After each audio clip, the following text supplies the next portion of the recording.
Kanye West apologized. A real apology.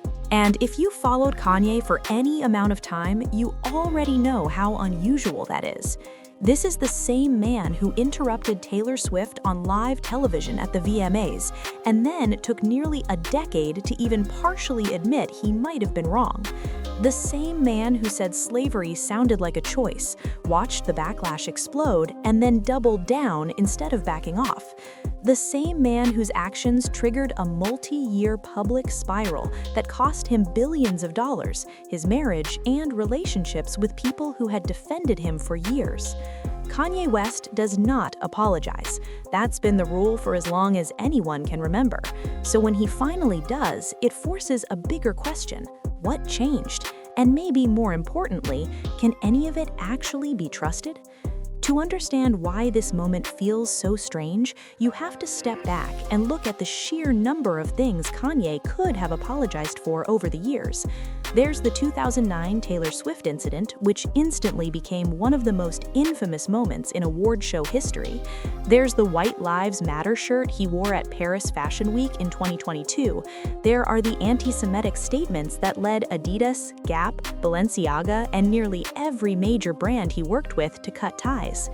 There were the Instagram posts attacking Pete Davidson during his relationship with Kim Kardashian, the public meltdowns during the divorce, the claims he made about his children that Kim had to publicly deny, the disturbing funeral video he created for Pete Davidson, something that crossed lines most people didn't even realize were there.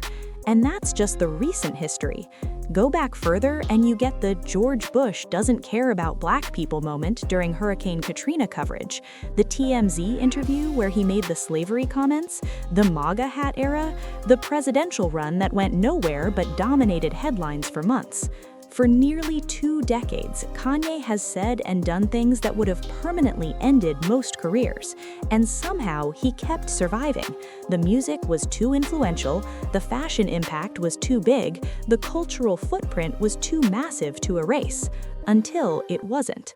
Everything changed in 2022. The anti-Semitic comments were different from past controversies. This wasn't one poorly phrased statement or a single impulsive outburst. Kanye kept going, interview after interview, post after post. He told a podcast he planned to go DEFCON 3 on Jewish people. He praised Hitler during an appearance with Alex Jones.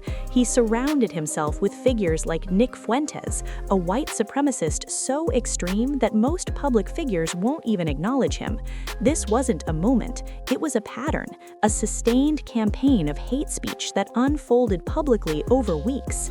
And for the first time in Kanye's career, the consequences didn't fade away. Adidas dropped him, effectively destroying the Yeezy empire that had made him a billionaire. His net worth reportedly collapsed from roughly $2 billion to around $400 million almost overnight. Gap ended their partnership, Balenciaga cut ties, his talent agency dropped him. Even Foot Locker announced they would no longer carry his products. The man who once insisted that no one could tell him what to do finally learned what happens when enough people say no at the same time. After that, he vanished. Reports said he moved to Japan. He disappeared from social media for long stretches. He married Bianca Censori in circumstances that raised eyebrows and questions. And every so often, he'd resurface just long enough to remind the world that he hadn't completely gone away. Then came the apology. In late 2024, Kanye posted a video that almost no one saw coming. Speaking in Hebrew, he addressed the Jewish community directly, apologizing for the pain his words had caused. The video was short, it appeared quietly on his Instagram, and it immediately stunned people. His words, once translated, acknowledged the harm he had done to Jewish people around the world. He asked for forgiveness, he said he was working on himself. For a brief moment, the internet didn't know how to react. Was this genuine remorse? A calculated PR move? The opening step in a carefully planned rehabilitation campaign meant to make brands feel safe working with him again? Or had something actually shifted inside a man who built his entire public identity on never backing down? The reactions fractured almost instantly. Some critics argued that apologizing in Hebrew felt performative, that if the goal was sincerity, speaking plainly in English would have been more effective. Others felt the choice of language showed effort, signaling respect for the community he had offended. Some people said an apology is still an apology, that acknowledging harm matters regardless of motivation. Others pointed out that an Instagram video doesn't erase years of hate speech, and that real accountability would involve actions, donations, meetings with community leaders, education, or sustained change beyond a single post. Even within the Jewish community, there was no single response. Some people accepted the apology at face value, others said they'd wait to see consistent behavioral change. Some felt certain lines can't be uncrossed, that praising Hitler in front of millions of viewers is something words alone can never undo. Then there's the timing. Kanye's apology arrived at a moment when his career desperately needed one. Yeezy still exists, but it operates in a shadow of what it once was. His recent music hasn't landed with the cultural force of his earlier work.